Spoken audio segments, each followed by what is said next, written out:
বুনাইয়া আকিমিস সালাতা ওয়া'মুর বিল মা'রুফ ওয়ানহা আনিল মুনকার। সৎ কাজের আদেশ, অসৎ কাজ থেকে মানুষকে বাধা প্রদান করা।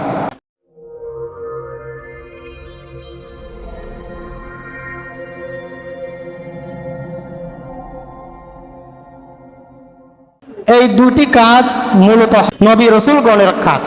ইসলামের মধ্যে এই দুটি বিষয় সবসময় অন্তর্ভুক্ত ছিল। সুবহানাল্লাহ।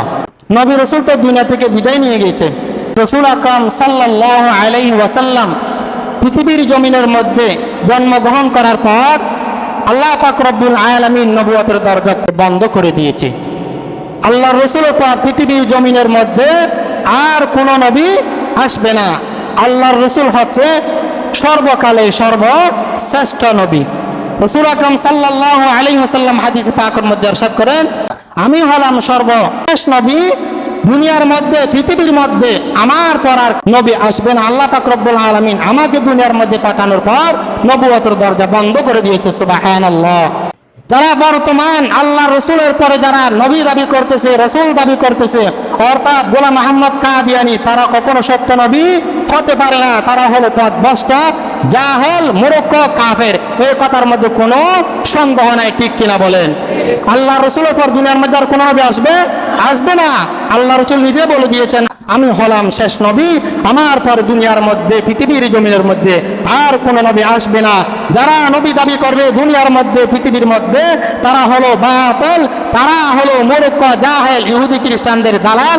মানুষের ঈমান ধ্বংস করার জন্য তারা পায়তারা করতেছে, ঠিক কিনা বলেন? তাহলে গোলাম মোহাম্মদ কাদিয়ানী যে কাফের, এটার মধ্যে কোনো সন্দেহ নাই। যারা তাদেরকে অনুকরণ করে তারাও কাফের, এটার মধ্যে কোনো সন্দেহ নাই। তাহলে আমরা হলাম সর্বকালে সর্বশ্রেষ্ঠ নবীর শ্রেষ্ঠ উম্মত। সুবহানাল্লাহ। সম্মানিত প্রিয় হাজিরিন, তাহলে আল্লাহ রাসূল তো দুনিয়া থেকে চলে গিয়েছেন, এই দুটি কাজ কে করবে? আল্লাহ পাক রব্বুল আলামিন এই সৎ কাজের আদেশ, অসৎ কাজ থেকে মানুষকে বাধা প্রদান করা, এই দুটি কাজ আল্লাহ পাক রব্বুল আলামিন উম্মতে মুহাম্মাদের উপর অর্পিত করে দিয়েছেন। উচ্চ আওয়াজে বলেন সুবহানাল্লাহ। তাহলে এই দুটি কাজ আমাদের উম্মতে মুহাম্মাদের, এখন তো সাহাবাই নাই, তাবিঈন নাই, মুহাজির নাই, তারা দুনিয়া থেকে চলে গিয়েছে।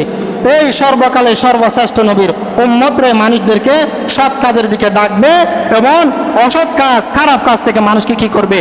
বাধা প্রদান করবে।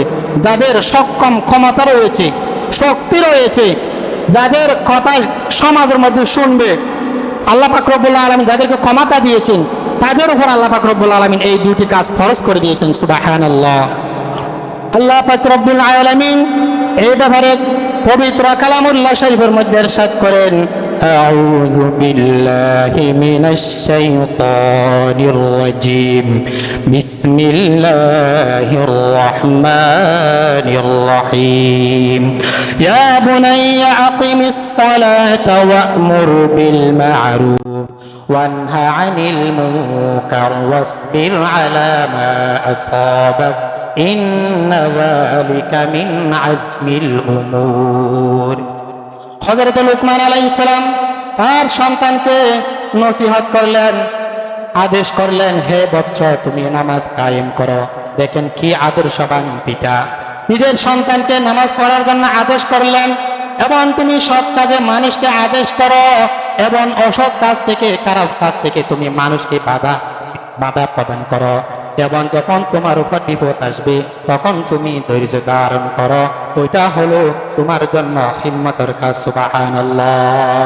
কি আদর্শবান পিতা! দেখেন সন্তানকে বললো, ইয়া বুনাইয়া আকিমিস সালাহ, তুমি নামাজ কায়েম করো।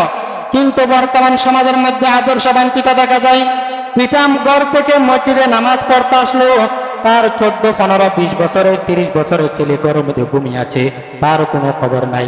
বাবা মসজিদে চলে আসলো, সন্তানকে জাহান্নামের দিকে ঠেলে দিল। এটা কি সঠিক হলো?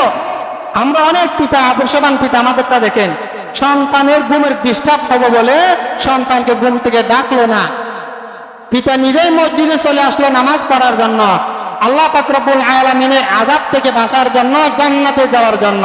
যে আপনি যে জান্নাতে যাওয়ার জন্য, জাহান্নামের আগুন থেকে বাঁচার জন্য নিজে আসলেন, আপনি যে আপনার সন্তানকে ঘরে রেখে আসলেন, আপনি কি কিয়ামতের ময়দানের মধ্যে বাঁচতে পারবেন? বাঁচতে পারবেন না। আপনিও জাহান্নামের আগুন থেকে বাঁচতে হবে, আল্লাহকে বই করতে হবে, আপনার সন্তানকে জাহান্নামের আগুন থেকে বাঁচাইতে হবে। আল্লাহ পাক রব্বুল আলামিন বলেন, ইয়া আইয়ুহাল্লাযীনা আমানু কু আনফুসাকুম ওয়া আহলিকুম নারা। হে ঈমানদারগণ, তুমি নিজেও জাহান্নামের আগুন থেকে নিজেকে বাঁচাও এবং তোমার পরিবার পরিজন এবং তোমার আহলায়ালদেরকেও জাহান্নামের আগুন থেকে বাঁচাও। শুধু নিজে নিজে একা একা যদি কেউ বাঁচতে চায়, কেউ বাঁচতে পারবে না জাহান্নামের আগুন থেকে। আমরা মনে করি ইসলামের মধ্যে নিজে ভালো হয়ে সবকিছু যথেষ্ট, আগে নিজে ভালো হয়ে যায়, ওইটাও যথেষ্ট নয়, বরং সমাজের মধ্যে আপনার পরিবারের মধ্যে কিছু আপনার দায়িত্ব রয়েছে।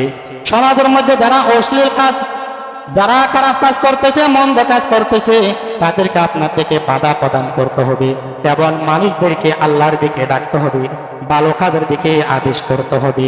আপনি নামাজ পড়তে আসলেন, আপনার একজন ভাই দোকানের মধ্যে বসে আছে, রোডের মধ্যে দাঁড়িয়ে আছে, আপনি সাথে তাকেও নামাজের জন্য ডাকলেন, ভাই আজান দিয়েছে মসজিদে চলে যায়, এটা হলো ভালো কাজের জন্য আদেশ। আপনি কারো উপর জাকাত খরচ হয়েছে, আপনি জাকাত দিতে বললেন এবং আল্লাহর ঘরের দিকে ডাকলেন, এটা হলো ভালো কাজের দিকে ডাকা। রাসূল আকরাম সাল্লাল্লাহু আলাইহি ওয়াসাল্লাম হাদিসে পাকের মধ্যে বলেন, আদ-দাল্লু আলাল খায়রি কাফাইলিহি।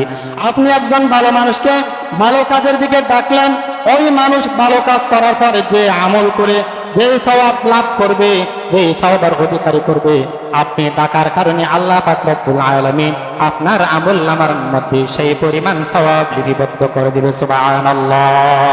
আফদালু আমালিকুম আল আমরু বিল মা'রুফ ওয়ান নাহয়ু আনিল মুনকার। হযরত আলী রাদিয়াল্লাহু তাআলা বলতেছেন, তোমাদের মধ্যে সর্বোত্তম কাজ হলো তোমরা মানুষদেরকে সৎ কাজের দিকে ডাকো, মানুষদেরকে সৎ কাজের দিকে ডাকো, ভালো কাজের দিকে ডাকো। এবং যখন মানুষ অন্যায় করবে, জুলুম অত্যাচার করবে, মানুষের উপর হয়রানি করবে, ওই সময়ের মধ্যে তুমি সাথে সাথে বাধা প্রদান করো। ওইটা হচ্ছে তোমাদের জন্য সর্বোত্তম আমল, সর্বোত্তম কাজ। সুবহানাল্লাহ। হযরত আলী রাদিয়াল্লাহু তাআলা বলতেছেন, তবে তোমাদের মধ্যে সর্বোত্তম আমল কাজ হলো মানুষদেরকে ভালো পথের দিকে ডাকা, মানুষদেরকে ভালো পথের দিকে ডাকা, আহ্বান করা এবং অসৎ কাজ থেকে বাধা প্রদান করা। আল্লাহ পাক রব্বুল আলামিন বলতেছেন, কুনতুম খায়রা উম্মাতিন উখরিজাত। তোমাদের মধ্যে সর্বোত্তম উম্মত হলো মানব জাতির কল্যাণের জন্য তাদেরকে কি করা হয়েছে, প্রকাশ করা হয়েছে। কুনতুম খায়রা উম্মাতিন উখরিজাত লিন-নাসি তা'মুরুনা বিল মা'রুফ ওয়া তানহাউনা আনিল মুনকার। যারা মানুষদেরকে সৎ কাজের দিকে ডাকবে এবং অসৎ কাজ থেকে মানুষকে সাথে সাথে বাধা প্রদান করবে এবং সাথে সাথে আল্লাহর প্রতি ঈমান আনবে, তারাও হলো দুনিয়ার মধ্যে সফল কাম। সুবহানাল্লাহ। এই জন্য মানুষদেরকে সবসময় আপনি চিন্তা করলেন, আমি আগে জাহান্নামের আগুন থেকে নিজে বাঁচি, আগে নিজেকে বাঁচাই, নিজেকেও বাঁচাইতে হবে, আপনার পরিবার পরিজনকেও বাঁচাইতে হবে জাহান্নামের আগুন থেকে। এই জন্য নিজে একা পার হতে পারবেন না, কিয়ামতের ময়দানের মধ্যে বাধা হয়ে যাবে। আপনি যে আসার সময় আপনার সন্তানকে মসজিদে নিয়ে আসলেন না, ভালো কাজে ডাকলেন না, আপনার সন্তান মদ গাঁজা বিভিন্ন ব্যভিচারের সাথে জড়িত, আপনি বাধা প্রদান করলেন না। সমাজের মধ্যে যাদের ক্ষমতা রয়েছে, যাদের শক্তি রয়েছে, যারা ক্ষমতা থাকা সত্ত্বেও যদি মানুষকে যখন বাধা প্রদান করবে না, আল্লাহ পাক রব্বুল আলামিন ওই সমাজের মধ্যে সাথে সাথে গজব নাযিল করবে। নাউযুবিল্লাহ।